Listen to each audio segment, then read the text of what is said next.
Hi friends, இன்னைக்கு வந்து கேரட்டையும் 2 spoon கடலை பருப்பையும் வச்சு நல்லா டேஸ்டியான சப்பாத்தி பூரிக்கு எல்லாம் மேட்ச் ஆகுற மாதிரியான சைட் டிஷ் தான் பண்ண போறோம். வாங்க எப்படி செய்யறதுன்னு பார்க்கலாம். இதுல 2 டேபிள் ஸ்பூன் எண்ணெய் விட்டுருக்கேன். இதுல பட்டை, லவங்கம், கிராம்பு, பிரியாணி எல்லாம் ஆட் பண்ணிக்கலாம்.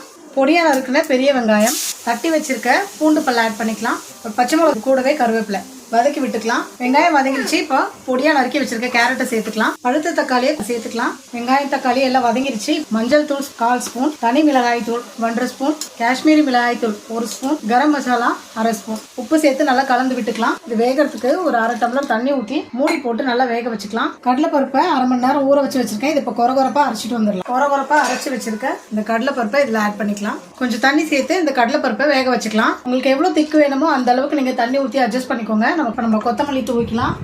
அவ்வளோதான், நம்மளோட டேஸ்டியான கேரட் கடலைப்பருப்பு புட்டு சூப்பராக ரெடி ஆயிடுச்சு. செஞ்சு பார்த்துட்டு எப்படி இருந்துச்சுன்னு கமெண்ட்ஸ்ல சொல்லுங்க. வீடியோ பிடிச்சிருந்தா லைக் பண்ணுங்க, ஷேர் பண்ணுங்க, மறக்காம சப்ஸ்கிரைப்